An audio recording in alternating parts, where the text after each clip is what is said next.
Hey everyone, this is Rehan Pasi, and I'm super happy to bring you the third video workshop in this series as a part of my social initiative, 360 Degree Consulting. Today, we'll talk about the next step in furthering your journey to an amazing career, hunting for jobs. Let's begin. With today's technology, you no longer have to look in the classified section of the newspaper and circle ads for several hours.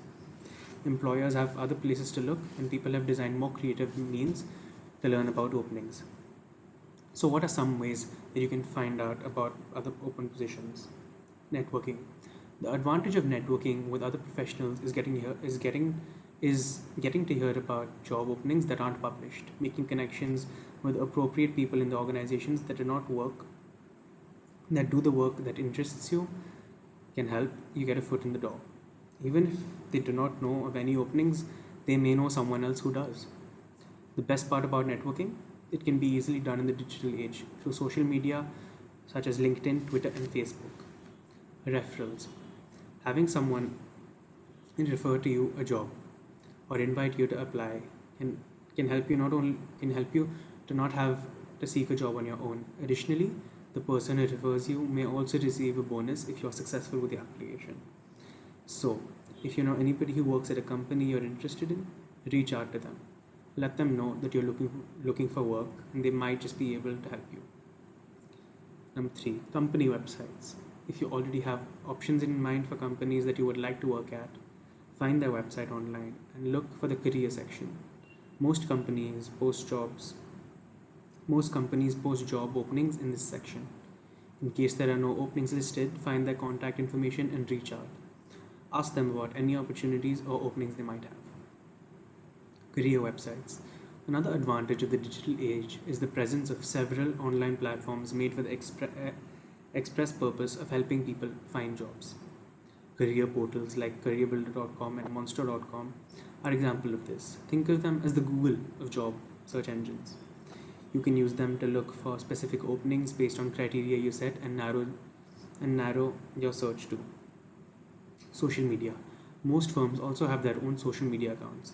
Following them is highly useful, as most businesses now also post job openings on their social media accounts. You can also use social media to connect with managers and other executives at your preferred organizations and get your name out there. This can help you be identified and more easily this can help you be identified more easily by your target organization. Cold emailing. Lastly, a highly useful and underrated way to show companies that you're interested in is to cold email them. Locate executives contact information, and send them an email. State your interest in working for them and that your skills that make you the right fit for the company. Inquire about openings and be sure to also send across a copy of your resume. Making the first contact, writing an excellent email. Now, let's say that you've been invited to apply for a job or that you're reaching out to a company for an open position. How you communicate your abilities and interest in the company can be a major decider of whether you are called to an interview or allowed to go further into the application process. With that in mind, there are some questions you should ask yourself when writing an email to a prospective employer to ask for a job. Who will you send the email to? It is important to determine who you should contact. If you know someone who works at a company already, send them an email or ask them for relevant contact information. You can also contact the manager at the department where you would like to work. Most names and contact details for people in various departments can be found online.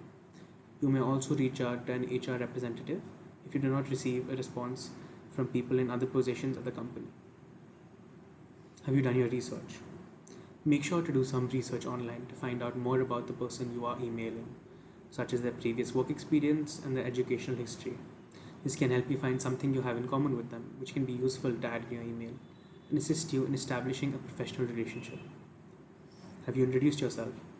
Remember, the email you are writing is about you. It is important to make sure you convey who you are and why you are writing. You can begin with a quick introduction and include your current work title and professional description, and inform them of how you obtain their how you obtain their contact information. Then you can inform them about the position you are pursuing. Have you explained your qualifications? The next step is to tell them why you're pursuing this position and why they should consider you. In the second paragraph, briefly describe how your relevant experience, education, achievements, and certifications make you a good fit for the role. Make sure that this paragraph is to the point to help them quickly grasp what you have to offer their company. Have you asked for an interview? At the end of your email, thank your employer for their time and request an interview. This shows initiative and reaffirms your desire to work for the organization. You may request a phone interview or a sit down interview depending upon where the company is located, their availability, and what is convenient to you. Have you included a copy of your resume? Your resume is a document that can help your potential employer learn about you. It is highly important that this document can make it is highly important it is a highly important document that can make them want to learn more about you after reading a description of your major accomplishments and career highlights. Are you being professional? Your formatting and language throughout the email should be professional language. Because this is your first introduction to the organization, they are likely to scrutinize every detail of the email to determine whether you're right for the position. Your cover letter should reflect who you are professionally. Have you proofread your email? This final step is also perhaps the most important. Ensure that the letter is free of grammatical and spelling problems by reading through it numerous times. In case you have made any factual statements, double check them to ensure that they are correct.